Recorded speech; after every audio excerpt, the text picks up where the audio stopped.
السلام علیکم ورحمۃ اللہ وبرکاتہ۔ کیا حال ہے آپ سب کا؟ میں امید کرتی ہوں آپ ایمان اور صحت کے بہترین حالتوں میں ہوں گے انشاءاللہ تعالی۔ آج کا جو ہمارا سبق ہے سورۃ توبہ ہم پڑھ رہے ہیں، آیت نمبر 38 سے آج ہم پڑھیں گے۔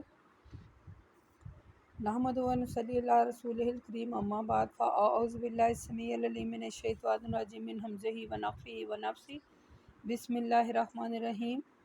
اللہم صلی علی محمد وعلی آل محمد کما صلیت علی ابراہیم وعلی آل ابراہیم انک حمید مجید۔ اللہم بارک علی محمد وعلی آل محمد کما بارکت علی ابراہیم وعلی آل ابراہیم انک حمید مجید۔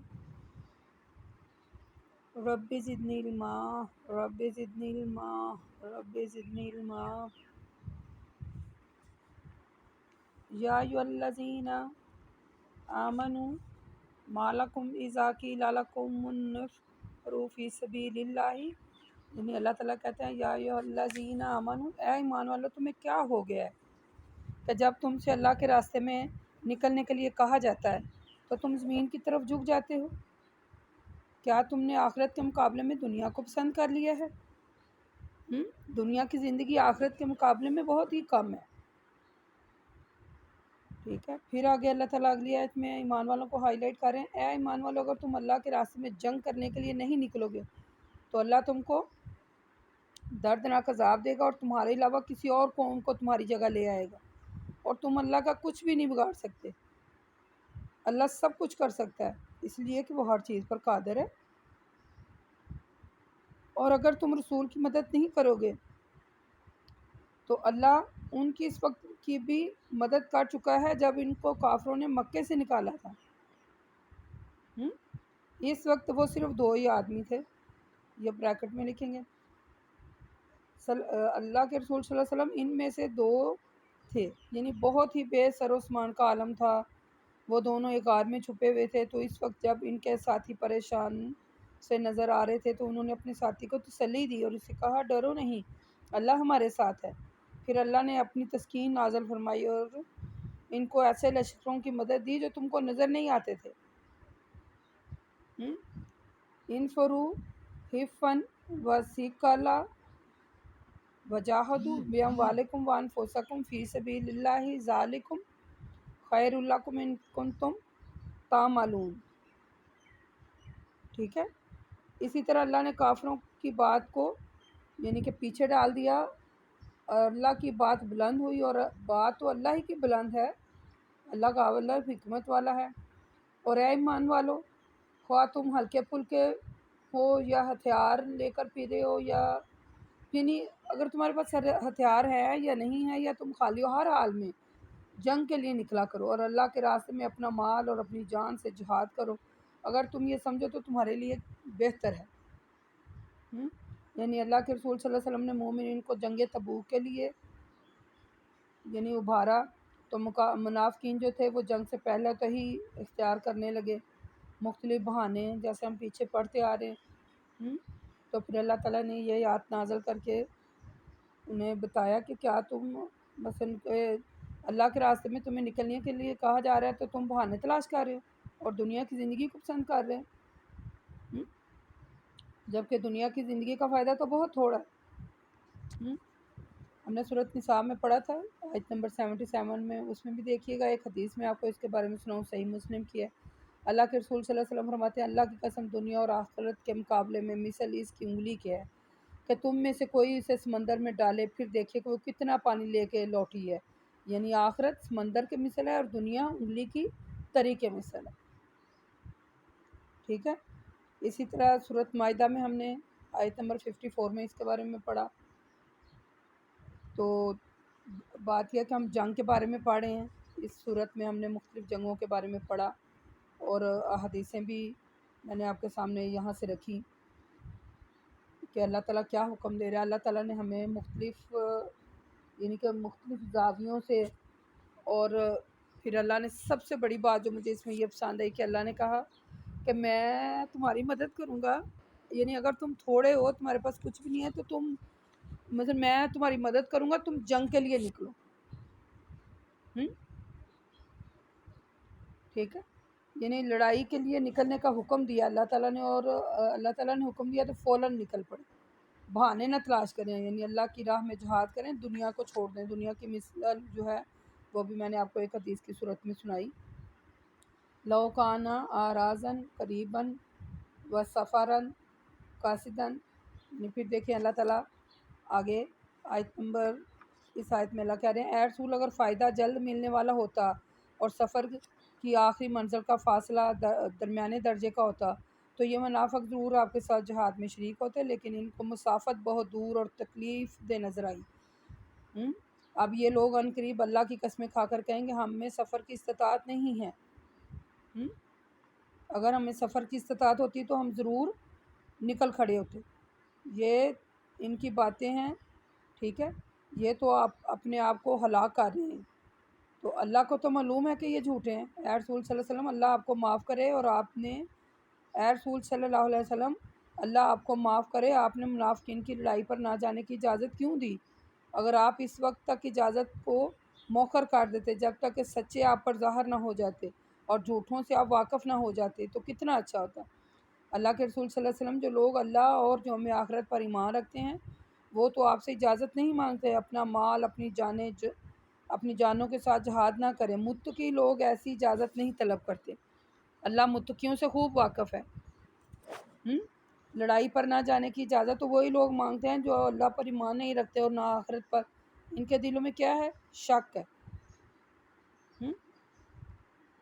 ان کے دلوں میں شک ہے۔ اگر ان کا لڑائی کے لیے نکلنے کا ارادہ ہوتا تو ضرور کچھ سامان تیار کرتے، لیکن اللہ ہی نے ان کی لڑائی کے لیے جانا پسند نہیں کیا، ٹھیک ہے،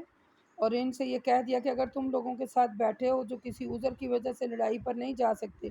تو اپنے گھروں میں بیٹھے رہو۔ اے ایمان والو، لڑائی کے لیے نہ نکلنا اچھا ہے، اگر تمہارے ساتھ نکل کھڑے ہو تو سوائے خرابی میں اضافہ کرنے کے لیے کیا کرتے، اور ضرور تمہارے درمیان فتنہ فساد پھیلانے کی غرض سے دوڑے پھرتے۔ تم میں ان کے جاسوس بھی ہیں، لیکن اللہ ان ظالموں کو خوب جانتا ہے۔ اے رسول صلی اللہ علیہ وسلم انہوں نے پہلے بھی مومنین کو فتنہ برپا کرنا چاہا تھا اور آپ کو بھی نقصان پہنچانے کے لیے اپنی تدبیروں میں الٹ پھیر کر رہے تھے، حتیٰ کہ حق آ گیا اور آپ کا وعدہ پورا ہوا، ٹھیک ہے۔ وظاہر امر اللہ وہم کارہون، اللہ کا حکم غالب ہو کرے گا، وہ غلبہ حق کو کتنا ناپسند کرتے بھی رہے۔ یعنی گزشتہ آیت میں ہم نے منافقین کے جنگ میں شرکت نہیں کی، اور جس مقام پر جنگ ہونے والی تھی، یعنی جنگ تبوک ہم پڑھ رہے ہیں، تو مدینہ منورہ سے بہت دور تھا، مسافت بڑی زیادہ تھی، تو یہ جو لوگ ہیں یہ اسی سلسلے میں یعنی کہ کہہ رہے تھے کہ ہم اتنا دور کا فاصلہ کیسے طے کریں اور ہمارے پاس سامان نہیں ہے، یعنی عذر پیش کر رہے تھے۔ تو پھر اللہ تعالیٰ نے کہا ایمان والا اگر تم میں سے شرکت نہ کرنے ہوئے جب پوچھو گے تو اللہ کی قسمیں کھا کر کہیں گے ہم شریک کی استطاعت نہیں رکھتے۔ تو اللہ کہتا ہے کہ آپ کو ضرور جنگ کے لیے نکلنا چاہیے، ٹھیک ہے۔ یہ اللہ کہتا ہے ایمان والو اس قسم کی حرکات سے یہ تمہارا کیا بگاڑیں گے، یہ تو اپنے آپ کو ہلاک کر رہے ہیں اور آخرت خراب کر رہے ہیں، تمہارے سامنے جھوٹی قسمیں کھاتے ہیں۔ تو اللہ کے رسول کہتے ہیں اللہ تعالیٰ، اے رسول اللہ تعالیٰ آپ کو معاف کرے، آپ نے ان منافقین کو جنگ میں شرکت نہ ہونے کی اجازت کیوں دی؟ یعنی اللہ کہتے ہیں اس میں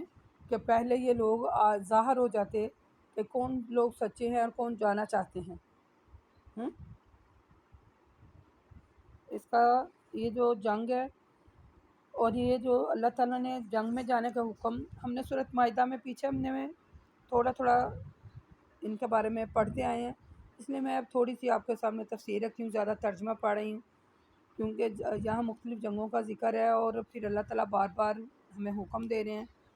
سمجھانے کی کوشش کر رہے ہیں مختلف الفاظ میں، مختلف آیات میں کھول کر اللہ نے بیان کر دیا کہ میرا کیا حکم ہے جنگ کے بارے میں۔ سورۃ مائدہ آیت نمبر 41 میں بھی ہم نے پڑھا، اور مثلا ان آیتوں میں جو اللہ تعالیٰ نے وعدہ فرمایا اسے پورا کیا ہے، ٹھیک ہے۔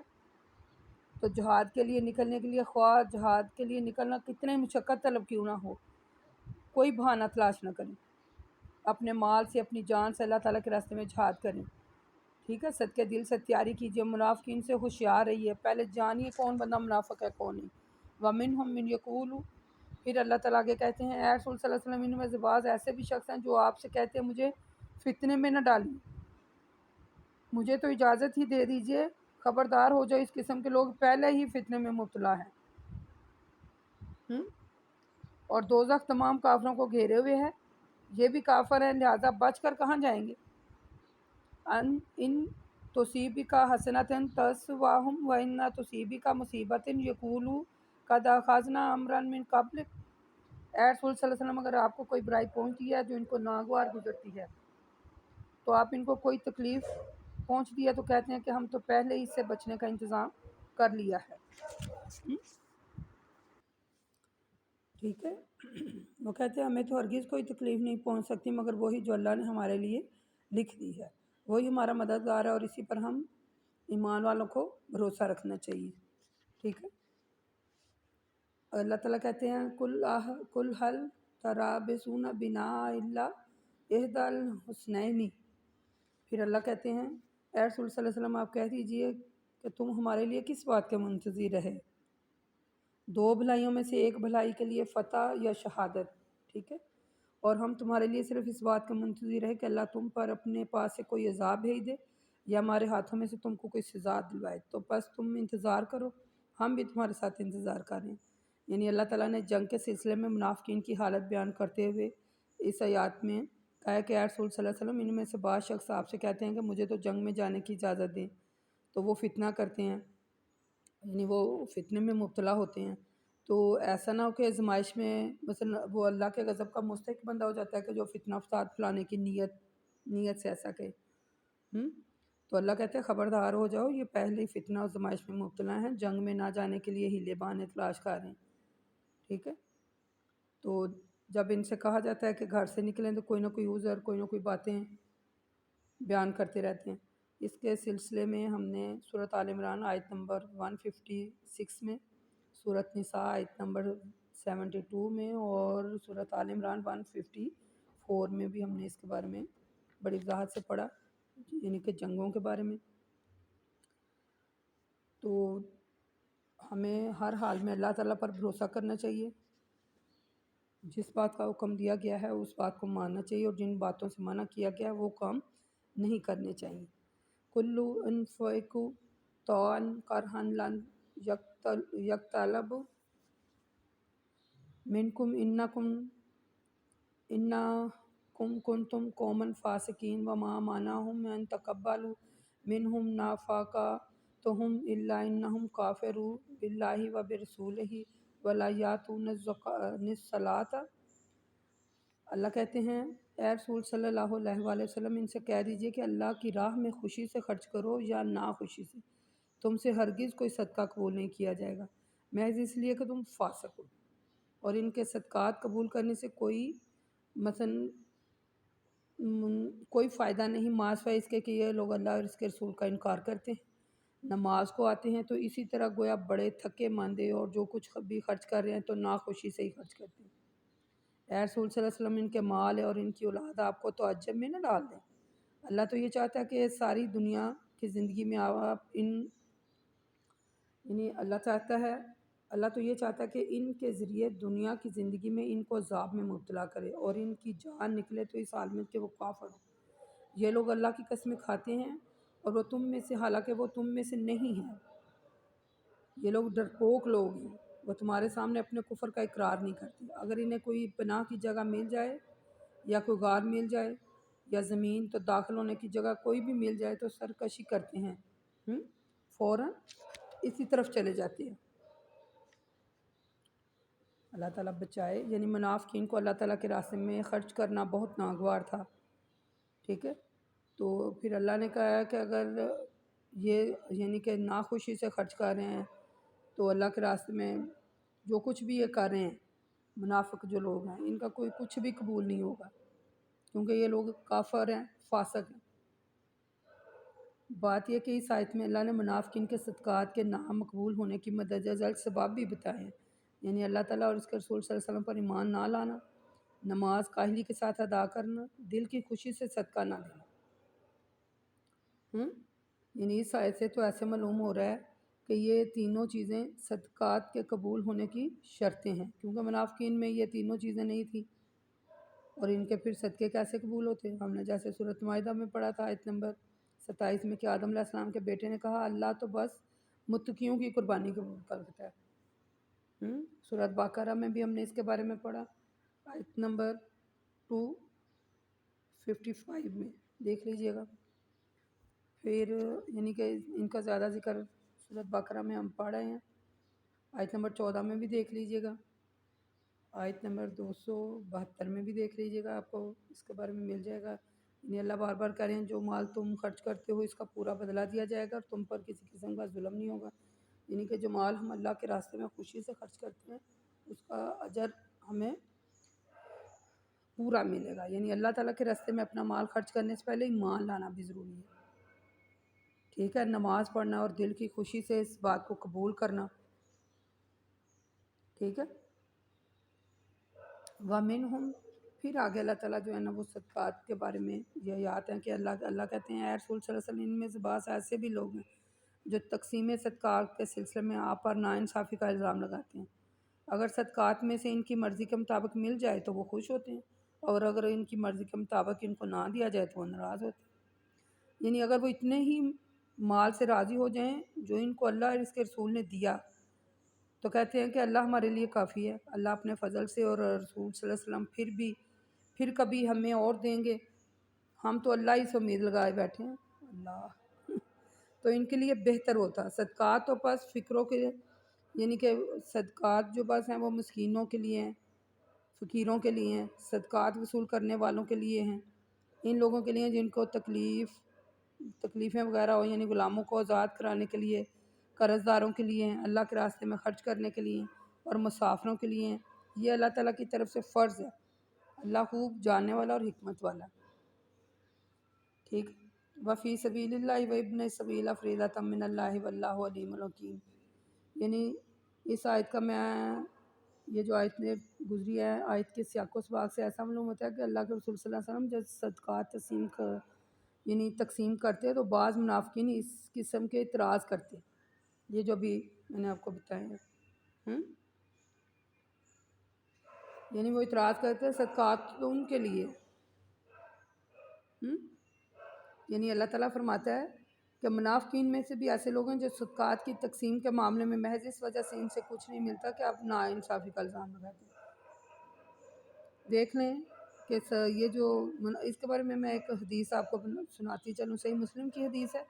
اللہ کے رسول صلی اللہ علیہ وسلم فرماتے ہیں کہ اے اللہ جو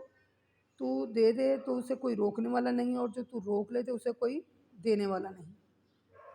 تو اللہ کے رسول صلی اللہ علیہ وسلم فرماتے ہیں میں تقسیم کرنے والا بنایا گیا ہوں، میں تمہارے درمیان تقسیم کر دیتا ہوں۔ اللہ دینے والا ہے اور میں تقسیم کرنے والا ہوں، نہ میں دیتا ہوں اور نہ میں روکتا ہوں، تقسیم کرنے والا ہوں،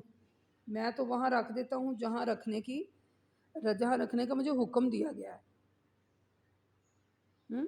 تو اگر اس کے بعد بھی یعنی کہ وہ لوگ اعتراض کر رہے ہیں کہ یہ تو اس کے لیے ہے مسکینوں، جیسے میں نے ابھی آپ کو بتایا، تو وہ پھر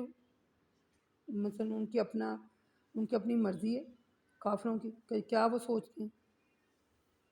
ٹھیک ہے۔ اللہ تعالیٰ کو خوش کرنے کے لیے اپنے صدقات مدجہ ذیل لوگوں میں خرچ کریں، یہ آپ نوٹ کر لیں، ہائی لائٹ کر لیں اور لکھ بھی لیں۔ اللہ تعالیٰ کو خوش کرنے کے لیے اپنے صدقات جو ہیں وہ مدجہ ذیل لوگوں کو دیں، ان میں خرچ کریں، سب سے پہلے فقیروں، مسکینوں اور جو لوگ صدقے وصول کرتے ہیں ان کو، نمبر 4 کمزور جو لوگ ہیں، ٹھیک ہے، نمبر 5 غلاموں کو آزاد کرنے، قرض داروں کی ادائیگی کے لیے، اور نمبر 7 اللہ کے راستے میں خرچ کریں، اور نمبر 8 ہے مسافروں کی مدد کریں۔ وَمِنْهُمُ الَّذِينَ يُؤْذُونَ النَّبِيَّ وَيَقُولُونَ هُوَ أُذُنٌ كُلُّ أُذُنٍ خَيْرٌ لَكُمْ يُؤْمِنُونَ بِاللَّهِ وَيُؤْمِنُونَ لِلْمُؤْمِنِينَ وَرَحْمَةٌ لِلَّذِينَ آمَنُوا مِنْكُمْ وَالَّذِينَ، یعنی پھر آگے کہتے ہیں اور ان میں سے ایسے لوگ بھی ہیں جو نبی کو تکلیف پہنچاتے ہیں اور کہتے ہیں یہ تو کان کے کچے ہیں۔ اے رسول صلی اللہ علیہ وسلم آپ کہہ دیجئے کہ کان کے کچے ہونے میں تمہاری بہتری ہے، اگر رسول تمہاری جھوٹی